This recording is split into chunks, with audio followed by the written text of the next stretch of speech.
അമ്മേ,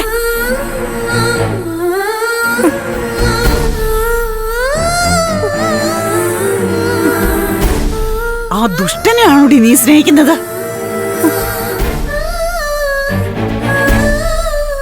അതെ. അപ്പോ നീയും കൂടെ അറിഞ്ഞിട്ടാണല്ലേ ഈ കണ്ട ദ്രോഹങ്ങളൊക്കെ ചെയ്തത്? എന്താ തല്ലിക്കഴിഞ്ഞോ?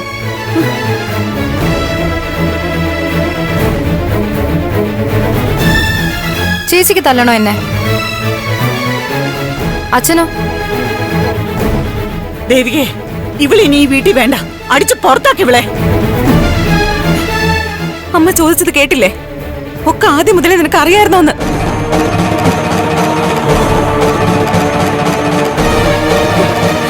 നിനക്കിത് എന്ത് പറ്റി ശാരി?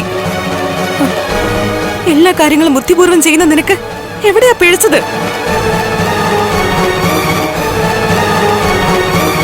അതോ നിനക്കും പ്രത്യേക ലക്ഷ്യങ്ങൾ ഉണ്ടായിരുന്നോ? അതെ ചേച്ചി, എനിക്ക് പ്രത്യേക ലക്ഷ്യങ്ങളൊക്കെ ഉണ്ടായിരുന്നു. അമ്മേ, എന്തായിരുന്നു നിന്റെ ലക്ഷ്യം? ചന്ദ്രത്തെയും നമ്മുടെ കുടുംബത്തെയും തകർക്കാന്നാണോ? ആണോ? ഞാൻ കരുതിയിരുന്നത് എന്റെ ചേച്ചിക്ക് എന്റെ സ്വഭാവവും രീതികളും ഒക്കെ കാണാപ്പാടാവുന്ന.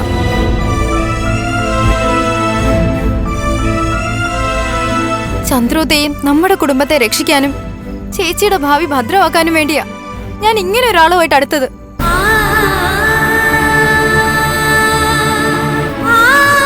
എന്റേത് പ്രണയമല്ല, പ്രണയ നാടകമാ.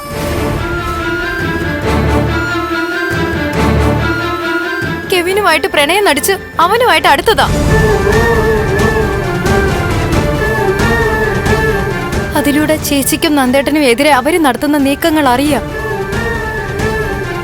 നിങ്ങളെ രക്ഷിക്കുക.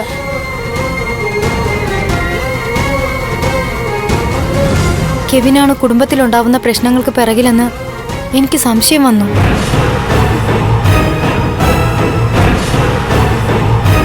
ഞാൻ അതിനു പിറകെ സഞ്ചരിച്ചു.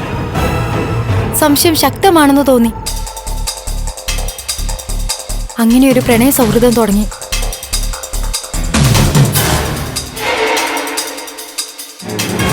എഫ്ബിയില് മെസ്സേജ് അയച്ചാ തുടങ്ങിയത്.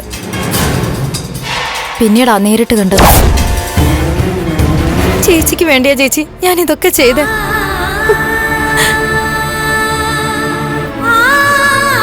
ചേച്ചിയുടെ സങ്കടം കണ്ട് എനിക്ക് സഹിക്കാൻ പറ്റാതെയായി. അല്ലാതെ ചേച്ചിക്ക് തോന്നുന്നുണ്ടോ ചേച്ചി വെറുപ്പിച്ച് ഞാനൊരു കാര്യത്തിന് അതിനി പ്രണയമാണെങ്കിലും ഇറങ്ങുമെന്ന്?